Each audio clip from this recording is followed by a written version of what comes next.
পুলি পিঠে তো আপনারা কম বেশি সবাই খুব ভালো বানাতে পারেন। আজকে আমি একটা সম্পূর্ণ অন্য রকমের পুলি পিঠে রেসিপি করে দেখাবো।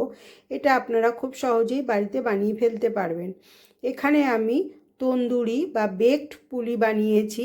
এটা আপনারা দেখে নিন আমি কিভাবে বানাচ্ছি, খুব সহজেই বানাতে পারবেন রেসিপিটা। তাহলে দেখে নিন একবার আমি কিভাবে বানাচ্ছি।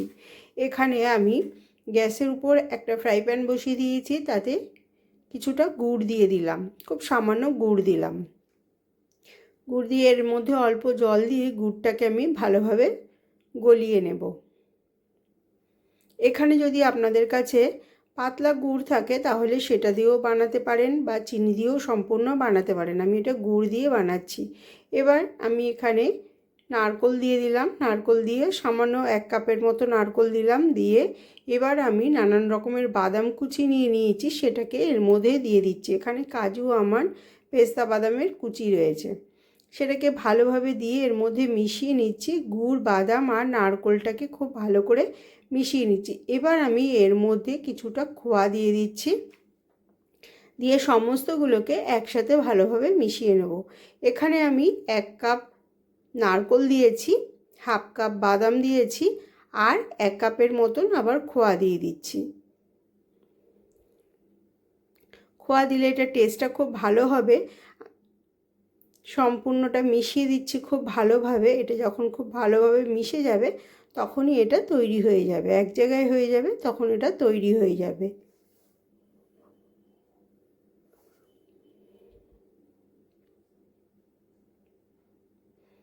এটা চাইলে আপনারা শুধু খোয়া দিয়েও বানাতে পারেন বা নারকেল দিয়েও শুধু বানাতে পারেন।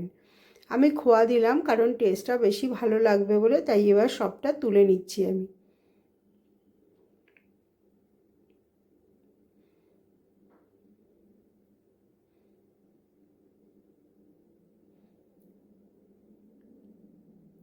সমস্তটা তুলে নিলাম।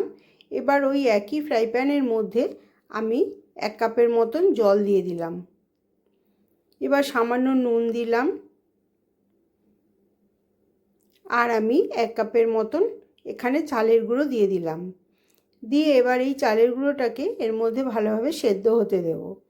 এবার আমি এটাকে ঢাকা দিয়ে রেখে দিচ্ছি 2 মিনিটের মতন। 2 মিনিট বাদে এটাকে ভালোভাবে নাড়িয়ে আমি ঠান্ডা হওয়া পর্যন্ত অপেক্ষা করব। এখানে কিন্তু গ্যাসের ফ্লেমটাকে একদম আমি স্লোতে করে রেখেছি।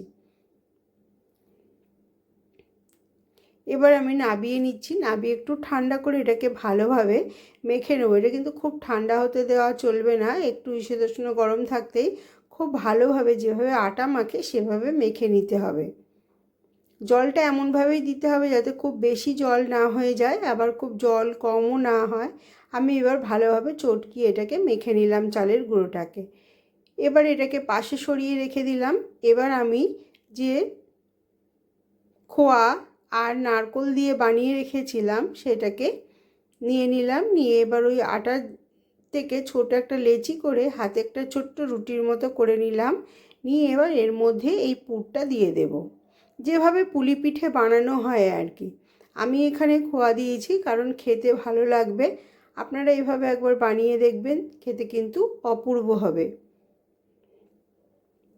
এবার পুলি পিঠেটাকে এক জায়গায় দুটো মুখ বন্ধ করে দিলাম। দিয়ে এবার এটার মুখের কাজটা একটু ডিজাইন করে নেব আমি। এভাবে ডিজাইন না করলে আপনারা এমনিও করে নিতে পারেন।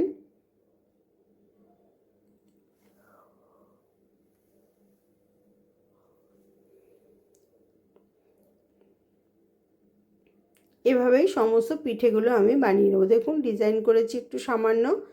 আপনারা যে যেরকম ডিজাইন পারেন সেরকমভাবে ডিজাইন করুন। মোট কথা দুটো মুখ এক জায়গায় বন্ধ হয়ে যাবে আর কি, যাতে কোনোভাবে ফেটে না যায়। ফেটে গেলে এটা আমি যখন দুধের মধ্যে দেব তখন কিন্তু এটা বেরিয়ে যাবে, মুখ থেকে খুলে বেরিয়ে যাবে। তখন দুধটা পুরো নারকেলে ভর্তি হয়ে যাবে, নারকেল বা খোয়ায় ভরে যাবে। পিঠেটাও খেতে ভালো লাগবে না। এভাবেই আমি সমস্ত পিঠেগুলোকে বানিয়ে নেব।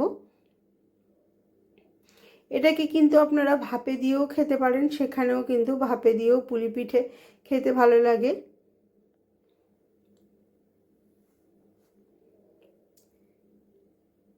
এবার আমি গ্যাসের উপর একটা কড়াই বসিয়ে দিয়েছি, দিয়ে তাতে আমি এখানে লিকুইড দুধ দিয়ে দিচ্ছি। 1 লিটারের মতো লিকুইড দুধ দিয়ে দিলাম। দিয়ে দুধটাকে ভালোভাবে আমি জাল হতে দেব, যাতে দুধটা একটু ঘন হয়ে যায়। এবার 1 কাপ আমি আবার মাওয়া দিয়ে দিচ্ছি দুধের মধ্যে।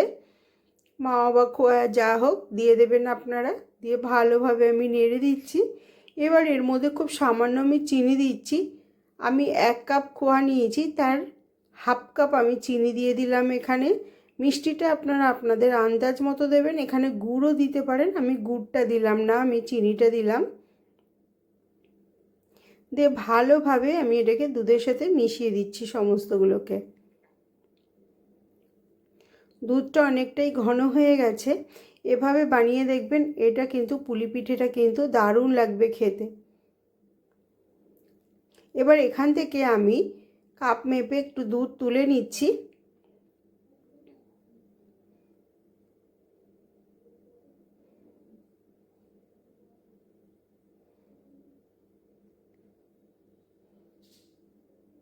দুধটা ভালোভাবে ফুটে উঠেছে।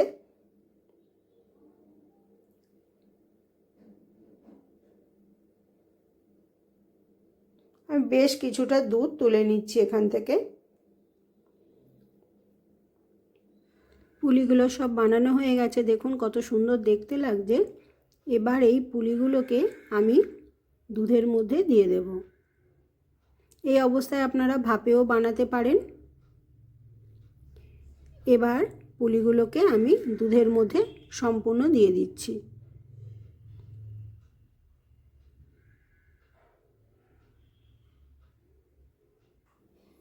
সব পুলিগুলো এভাবেই আমি দিয়ে দেব। সব পুলিগুলো এখানে দেওয়া হয়ে গেছে। এবার এটাকে আমি 2 মিনিটের মতন ঢেকে এটাকে হতে দেব। 2 মিনিট পর ঢাকাটা খুলব। এটা একটু ফুটে উঠলে পরেই এটা তৈরি হয়ে যাবে। দুধটা ফুলে উঠেছিল, আমি গ্যাসের ফ্লেমটাকে কমিয়ে দিয়েছি। এবার আমি আলতো হাতে সমস্ত পিঠেগুলোকে নাড়িয়ে দিচ্ছি। এটা কিন্তু আলতো হাতে নাড়তে হবে। এখন এটা একটু সেদ্ধ হয়ে গেছে। এভাবেই নেড়ে দুধটাকে আমি আর একটু গাঢ় করে নেব। আর একটু সময় এটাকে ফুটতে দেবো, তাহলে খুব ভালোভাবে একদম নরম তুলতুলে পুলি পিঠে তৈরি হয়ে যাবে। এভাবেও কিন্তু রেসিপিটা খাওয়া যেতে পারে।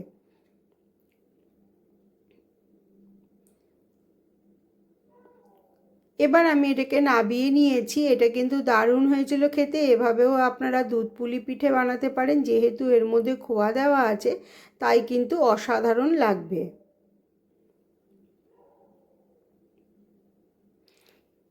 এবার এদিকে আমি যে ফ্রাই প্যানটার মধ্যে আমি দুধ তুলে রেখেছিলাম, এর মধ্যে আমি হাফ কাপ মিল্ক পাউডার মিশিয়ে দিলাম, যাতে দুধটা আরেকটু গাঢ় হয়ে যায়। খুব ভালোভাবে মিশিয়ে দেব। খুব ভালোভাবে আমি দুধটাকে মিশিয়ে দিচ্ছি নেড়ে নেড়ে, যাতে তলায় না ধরে যায় বা কোনো রকম দলা না পাকিয়ে যায়। তার জন্য খুব ভালোভাবে নেড়ে এটাকে মিশিয়ে নিতে হবে। এভাবে আপনারা বেকড পুলি বানিয়ে দেখবেন, এটা কিন্তু খেতে অপূর্ব লাগবে। বারবার বানাতে হবে। একবার যদি বানিয়ে খান তাহলে বারবার বানাতে হবেই আপনাদেরকে, আমি কথা দিলাম। এভাবে যদি বানান, যদি রেসিপিটা ভালো লাগে অবশ্যই সাবস্ক্রাইব করে আমার পাশে থাকবেন। যারা এখনও চ্যানেলটিকে সাবস্ক্রাইব করেনি তারা সাবস্ক্রাইব করে পাশে বেল আইকনটাকে প্রেস করে দেবেন। যখনই আমি কোনো নতুন ভিডিও দেব খুব সহজে আপনাদের কাছে পৌঁছে যাবে। আর দেখা শেষে রেসিপিটা যদি ভালো লাগে অবশ্যই একটা লাইক করতে ভুলবেন না, আর কমেন্ট করে জানাবেন যে রেসিপিটা আপনাদের ভালো লাগলো কি না। এবার এর মধ্যে আমি একটু কেশর দিয়ে দিচ্ছি, যাতে রঙটা ভালো আসে। দুধটা খুব ভালোভাবে ফুটে উঠেছে।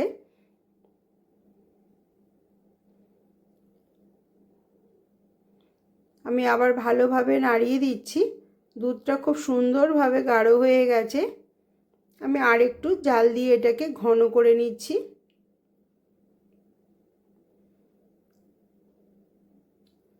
খুব ভালোভাবে এটা ঘন হয়ে গেছে। এবার যে পুলিটা আমি আলাদা করে রেখেছিলাম অল্প দুধ দিয়ে, তার মধ্যে এই দুধটা আমি পুরো ঢেলে দিচ্ছি, এই ঘন গাঢ় দুধটা।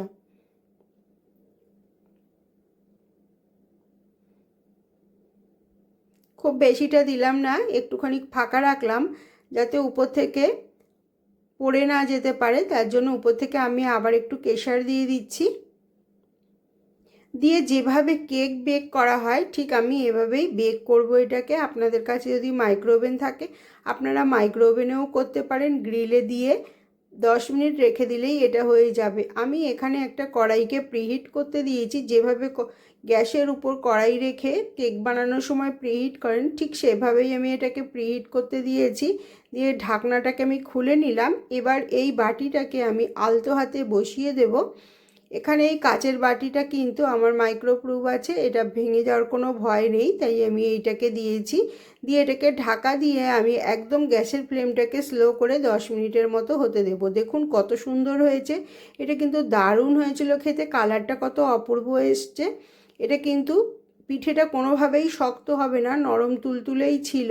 এভাবে যদি আপনারা বানান পিঠেটা কিন্তু এই রকম সুন্দর অপূর্ব হবে, আর খেতেও কিন্তু দুর্দান্ত হবে। আজকের রেসিপিটা তবে এখানেই শেষ করছি। সবাই খুব খুব ভালো থাকবেন, সুস্থ থাকবেন।